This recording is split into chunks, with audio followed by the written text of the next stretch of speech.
Hello everyone, Jeff here with A Taste for Whiskey, and I'm here with my good friend Derek and my good friend Chef Jason and special guest Brian Blair as we are on location at Pumpkin Pulp. Yes, in this episode, we're going to talk about a collaboration that we did with Pumpkin Pulp on a whiskey with our Delaware County Bourbon Society and A Taste for Whiskey. And not only that, we're going to also do a perfect pair with Jason on this. Yes, and I've got the perfect fall dish.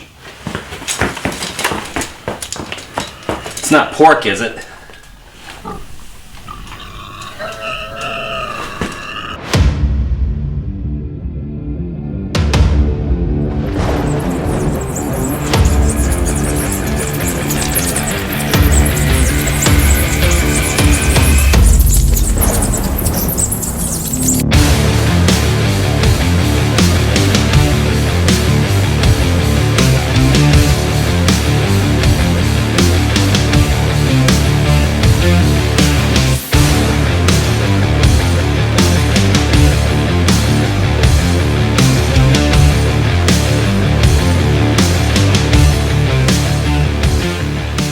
Alright everyone, we are here at Pumpkin Pulp, and this place is a little creepy, Brian. That's what we do right here.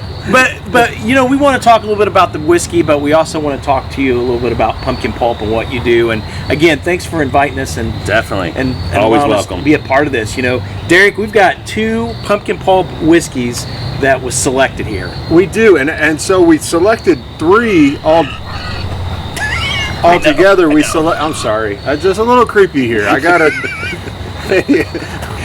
But we selected 3 altogether.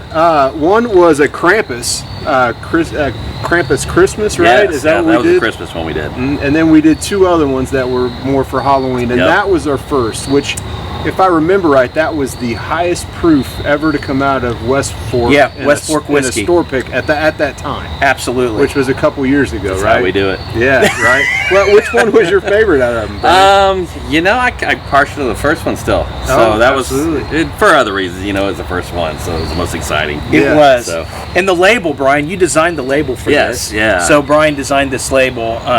It's a Old Hamer out of West Fork whiskey, but Brian had full permission to create the label for Yep. Pumpkin Pulp. Yeah, they were pretty lenient on what we could do, so I was surprised. But yeah, we added we had like the moon on that one and Yeah, stuff. the moon the and then pumpkin kit. the pumpkin kit. Yeah, Yeah, and it's all in oranges and blacks, but it's the foil too. It's kind of cool. It's pretty cool.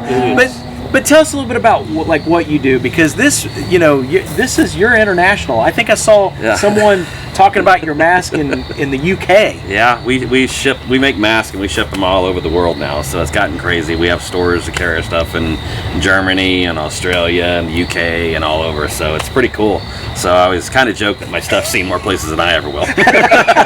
And the thing is, like, you've been doing this for 20 plus years. Yeah. And this started out as just you know, as actually, Me in a dark building with my thoughts. and you really just wanted to do, like, you were really focused more on the haunted house scene Yeah, at it first, right? started out with Scaravania actually, and I wanted to do a haunt, so I created Scaravania. And honestly, the first year I didn't have a lot of money, so I was like, you know what, I'm gonna have to make my mask and keep budget down. So I did, and I put them online, and then I had all these haunts starting message me going, hey, we want to buy this. So that's why I thought, I wonder if I could push this a little bit.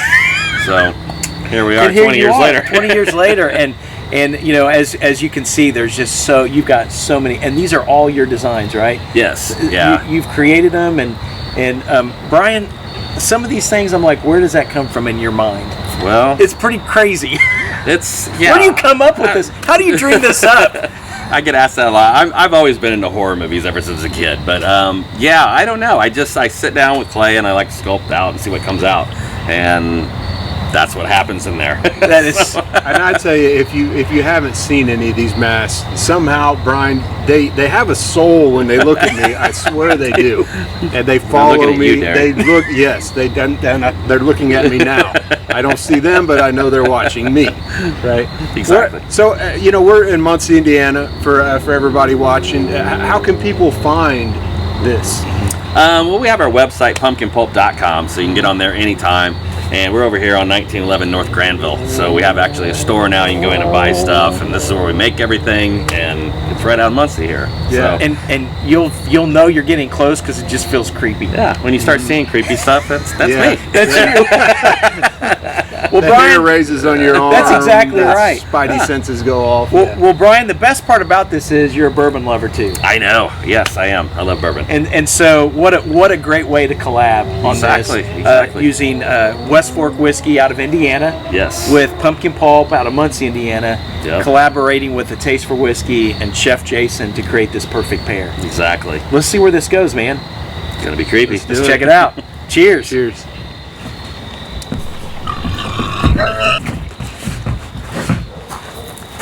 Hey, chef. Well, hey, Brian. What you got going on here? Well, we're doing the perfect pair with pumpkin pulp. This time. Nice. I've never done that before. Well, welcome. Well, cool. What do you got going on here? Well, we're going to use the pumpkin pulp bourbon here.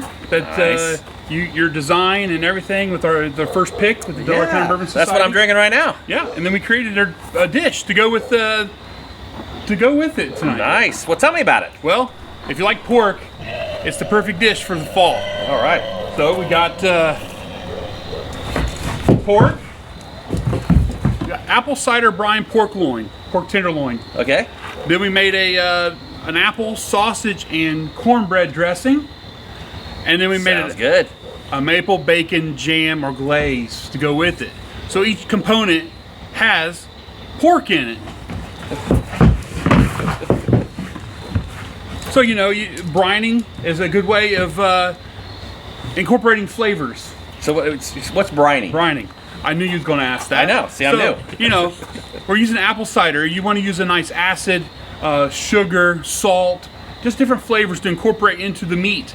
And so we've taken apple cider, garlic, maple syrup, brown sugar, then added the pork tenderloin to the apple cider brine, and we're going to let it sit overnight. Okay. And it's going to incorporate all of those flavors. And then we're going to take it out, and then we're going to grill the pork tenderloin. Sounds delicious. But then with the cornbread dressing, Uh-huh. we've incorporated some nice sweet apples, onion, celery, and then Italian sausage. Really? Pork sausage?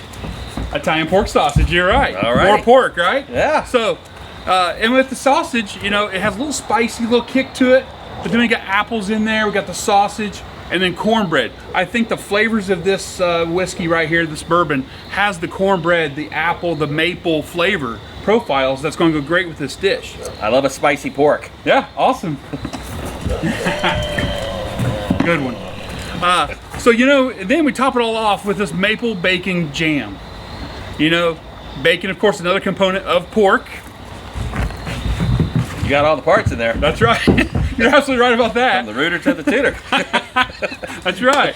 So we take the bacon and we render it down. And rendering is just making sure the fat comes out. And then you render that down, saute some onion. We're going to add brown sugar, balsamic vinegar, maple syrup, and just cook that down until the bacon gets nice and crispy. Crispy. And then we're going to let that render down and make a jam out of it. We're going to let that cool, put it in the food processor and blend it so it's nice and smooth. And then you've got a jam to go with it. So you got three Nice. components that have pork, and pork. Sounds delicious. Now, Maybe we'll get to try it. how about we taste? Sounds good to Okay, me. let's do it. We are ready here, Brian, to do this perfect pair. I'm ready. With this single barrel pick that you selected, 99% corn, 1% malted barley. So it brings out a lot of sweetness, some cornbread, some apples, some maple syrup. So as you said earlier, it's like it sounds really good, but does it work? Yeah. That's what we have to find out is does it work? So did he meet the challenge? I hope so. So Brian, what we're gonna do is we're gonna taste this, right, Derek? Yes, let's taste this first before we try. Is this the rooter or the tutor? We'll leave that for you to find out. Okay, A little bit of everything.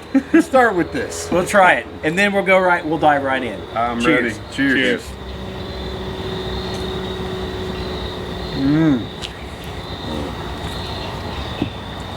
I still got to check behind me because I don't trust this place. So, High proof, lots of spice. Yeah, So this is going to be challenging with the high proof. Let's see. It is, but it's very intense. All right, here we go. Get a little bit of everything. Pork, cornbread dressing, and maple bacon jam. Oh my gosh. Here we go. I'm not gonna lie, Jason, this is so good. Lots of great flavors. It's already an explosion. I know. It's definitely the rooter. Yeah. All right, ready? Here we go. Cheers.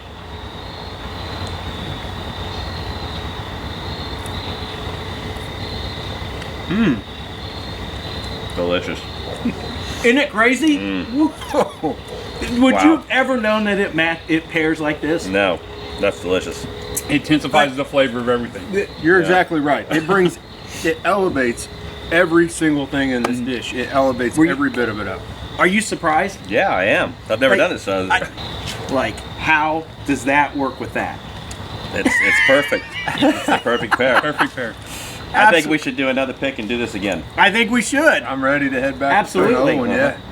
Brian, thanks for having us on here. Anytime. Really appreciate it. I mean, this has been a great experience.